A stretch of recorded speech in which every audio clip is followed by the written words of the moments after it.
அடுத்த பாடல் 1756. ஸோ தற்பரன் தானே அப்படின்னு முடிச்சிருந்தாரு. ஸோ அங்கிருந்து தானே அப்படின்னு ஆரம்பிக்கிறார். தானே எழுகின்ற சோதியை காணலாம் அப்படின்னு சொல்றாரு. ஸோ அதை கொஞ்சம் பிரிச்சு படிச்சோம்னா தான் நேர் எழுகின்ற ஜோதியை காணலாம் அப்படின்னு சொல்றாரு. இப்போ நம்மலாம் பிறந்தாச்சு. ஸோ இப்போ நமக்கெல்லாம் இந்த பாடலில் சொல்லப்பட்டபடி இருக்கு. இப்போ விளக்கம் பார்த்தோம் இல்லைங்களா, சக்தி சிவமாம் லிங்கம் தான், நம்ம உடம்பு இருக்கு, நம்மகிட்ட சங்கமிச்சு இதெல்லாம் இருந்துகிட்டே இருக்கு. இப்போ இந்த பாடலில் சொல்லப்பட்டபடி தான் நம்ம உடம்பு இயங்கி கொண்டே இருக்கிறது. இப்போ இயங்கி கொண்டே இருக்கக்கூடிய இந்த உடம்பில் யார் என்ன செய்யலாம் அப்படின்னா அது இந்த பாடல்ல கருத்தா சொல்றாரு. தான் நேர் எழுகின்ற நம்மளுடைய உடம்புக்குள்ள லிங்கமாக தானே இருக்கு, உள்ள அருள் தொழிலாம் இருக்கு இல்லையா, அதை நம்ம பயன்படுத்திக்கிட்டோமா அப்படின்னா வினைகளை தீர்ப்பதற்கு பயன்படுத்திக்கிறோம், ஆசைகளை தீர்ப்பதற்கு பயன்படுத்தி கொள்கிறோம். ஆனால் இறைவனை அடைவதற்கு பயன்படுத்துகிறோமா அப்படின்னா அது கொஞ்சம் கேள்விக்குறிதான். செய்கிறோம், நம்ம செய்யலைன்னு சொல்லலை. பக்தி மார்க்கம், ஞானத்தில் யோக மார்க்கம் ஏதோ ஒன்று முயற்சி செஞ்சுக்கிட்டு தான் இருக்கும். ஆனால் அதை முழுமையாக பயன்படுத்தணும் அப்படின்னா நமக்குள்ள நேர் அப்படிங்கிறது இல்லையா, நேர் என்று சொல்லப்படுவது நமக்குள்ள இருக்கக்கூடிய சுழுமுனை நாடி. அதான் நேராக இருக்கு, மூலாதாரத்திலிருந்து சகசரதல வரைக்கும் நேராக இருக்கின்றது.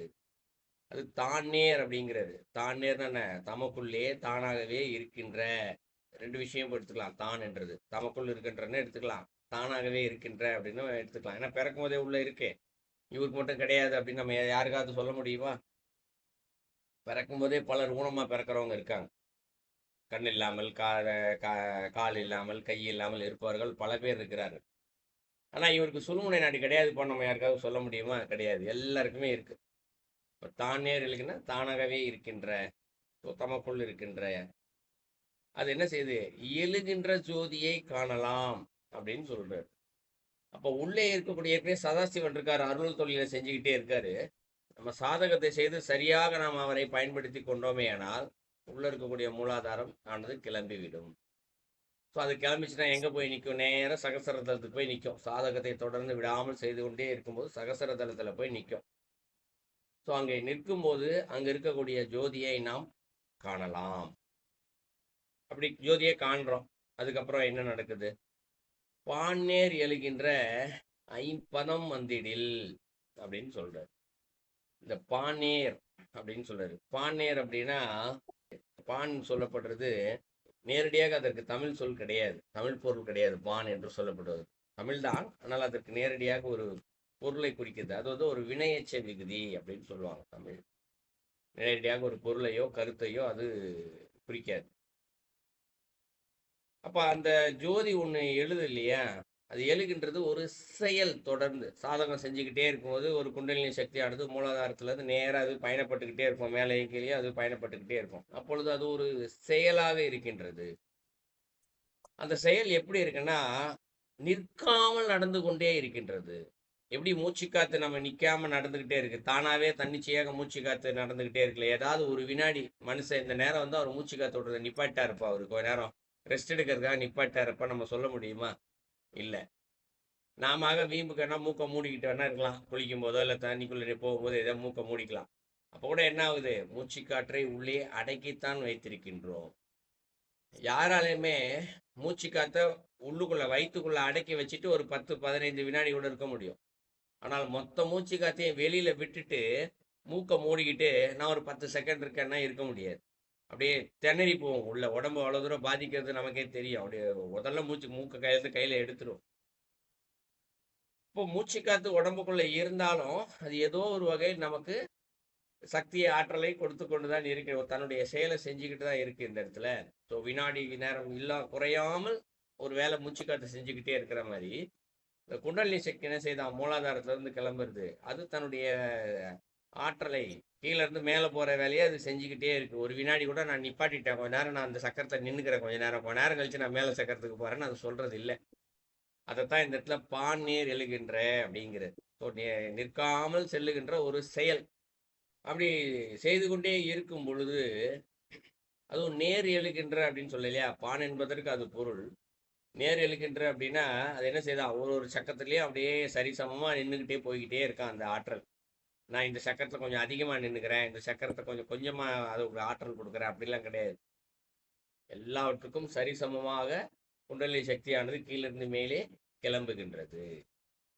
அப்படி கிளம்பும் போது ஐம்பதம் வந்திடில் அப்படின்னு சொல்றார். 5 விதமான பதங்கள் வருகிறது அப்படின்னு சொல்றார். என்ன பதம் வருகின்றது அப்படின்னு பார்த்தா, நம்ம உடம்புக்குள்ள 5 பூதங்கள் இருக்கின்றது. ஸோ இன்னைக்கு நமக்குள்ள இருக்க 5 பூதங்களை உணர்றோமான்னு கேட்டால் உணரலை. நமக்குள்ள இருக்க எந்த தத்துவத்தையுமே நம்ம இன்னும் உணரவே இல்லை. உடம்புல சாதாரணமாக பார்த்தா இந்த நெருப்பு தத்துவம் தான் கொஞ்சம் நிறையாவே இருக்கும். உடம்பு நல்லா தொட்டு பார்த்தோம்னா லேசாக சுடும். டெம்பரேச்சர்லாம் வச்சு பார்த்தா தெரியும். அதை கூட நம்மளால தெரிஞ்சிக்க முடியல. ஒரு பாத்திரத்தை தொட்டால், தண்ணியை தொட்டால் லேசாக சுடுதுப்பா அப்படின்னு நம்மளா சொல்கிறோம். ஆனால் நம்ம உடம்புக்குள்ளேயே அந்த சின்ன லேசான சூடு இருக்கிறத கூட நம்மளால உணர முடியல. இப்போ 5 பூதத்தை சுத்தமாகவே நாம் உணர்வது இல்லை. அப்போ இந்த பாடலில் சொல்லப்பட்ட அடியில் சொல்லப்பட்ட கருத்தின்படி, யார் ஒருவருக்கு அந்த குண்டலினி சக்தியானது சகசரதலத்தை நோக்கி செல்ல ஆரம்பிக்கிறதோ, அது சரிசமமாக 6 ஆதார சக்கரங்களையும் அது அடைந்து அதற்கு பின்பாக ஜோதியை காணும் பொழுது, எங்க சகசரதலத்த ஜோதியை காணும் போது, அவர் தமக்குள்ள இருக்கக்கூடிய 5 பூதங்களை அவர் இங்கு உணர ஆரம்பிக்கிறார். அதான் சொல்றாரு 2வது அடியில். ஸோ 50 வந்திடில் அப்படின்னு சொல்றாரு. வந்திடிலாம் இல்லை, வந்துருச்சு, வந்துட்டா அப்படின்னு பொருள். ஸோ அது வந்த பின்பாக என்ன நடக்குது? பூநேர் எழுகின்ற பொற்கொடி தன்னுடன் அப்படின்னு சொல்றாரு. ஸோ பூநேர், பூ என்றால் என்ன? சகசரதலம் தான். பூ 1000 இதழ் கொண்ட தாமரை மலர். அதற்கு நேராக எழுகின்ற, எங்க மூலாதாரத்துல இருந்து இப்ப குண்டலினி சக்திக்கு மேல சகசரதலத்துக்கு போயிடுச்சு. குண்டலினி சக்தி 5 பூதங்களையும் உணர்ந்தாச்சு. உணர்ந்ததுக்கு பின்பாக இந்த ஜோதியும் பார்த்தாச்சு, 5 பூதத்தை உணர்ந்தாச்சு. இப்போ மூலாதாரத்துக்கும் சகசரத்துக்கும் நேராக எழுகின்ற பொற்கொடி தன்னுடன் அப்படின்னு சொல்றாரு. இறை ஆற்றல் தான். இப்ப குண்டலினி சக்தின்னு ஒரே வார்த்தையில சொல்லிடுறோம். ஆனா குண்டலினி சக்தி என்னவா இருக்கு? அது ஒரு இறை சக்தி, இறை ஆற்றல், இயங்கு சக்தி.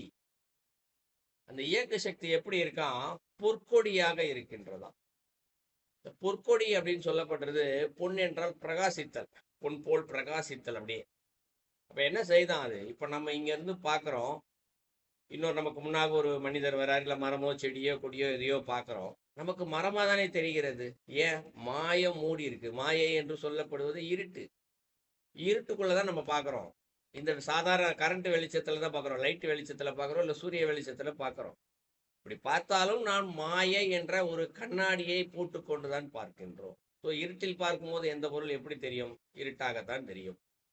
இப்போ இருட்டில் பார்க்கும்போது மரமாகத்தான் தெரிகிறது, மனிதன் மனிதனாகத்தான் தெரிகிறான். ஆனா இந்த இடத்துல அவர் என்ன சொல்றாரு? பொற்கொடி அப்படின்னு சொல்றாரு. அது ஒரு இறை சக்தி. அவன் என்ன பண்றாளா? மாயை விளக்குவதற்காக ஒரு வெளிச்சத்தை உள்ளிருந்து அவள் காண்பிக்கின்றார். ஸோ அப்ப அவ கொடுக்குற வெளிச்சத்துல நம்ம பார்க்கும்போது இங்கு மாயை இல்லாத நிலையில் அனைத்தும் தெரிய ஆரம்பிக்கின்றது. முதல்ல என்ன தெரியுது? ஃபர்ஸ்ட் நான் புரிஞ்சுக்கிறதுக்காக மரம் செடி அப்படின்னு சொன்னேன். ஏன்னா பொற்கொடி உள்ள இருந்து வந்துட்டா. இறை சக்தி என்ன பண்றா? தமக்குள்ள இருந்து ஒரு வெளிச்சத்தை காமிக்கிறா. மாயை இல்லாத ஒரு வெளிச்சத்தை இந்த கண்ணால பாக்குறா. அது இந்த கண்ணுன்னு எடுத்துக்கலாம், இல்ல உள்ள இருக்க 3வது கண்ணு அப்படின்னு எடுத்துக்கலாம்.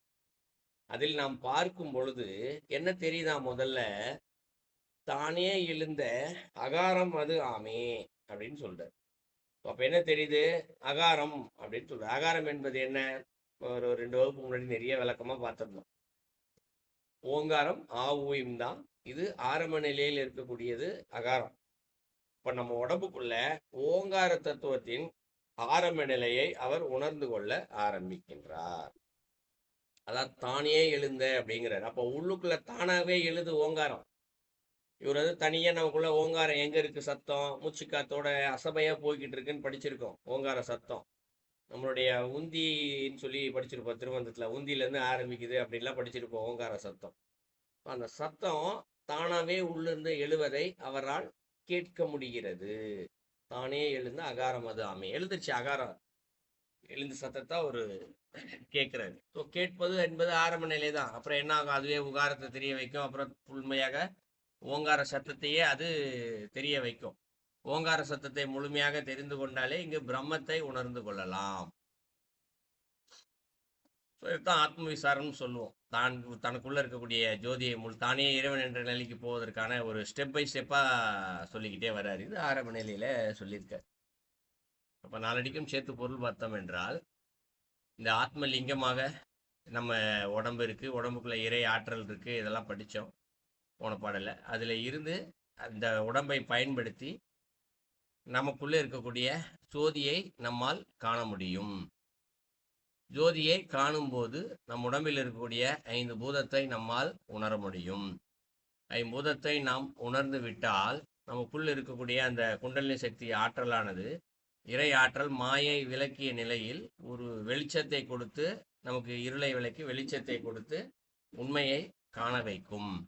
இப்படி காணும் பொழுது முதலில் பொருளாக இங்கு ஓங்காரத்தினுடைய முதல் எழுத்தான அகாரத்தை இங்கு அவர் உணர ஆரம்பிப்பார். அதுதான் அந்த பாடலுடைய கருத்து.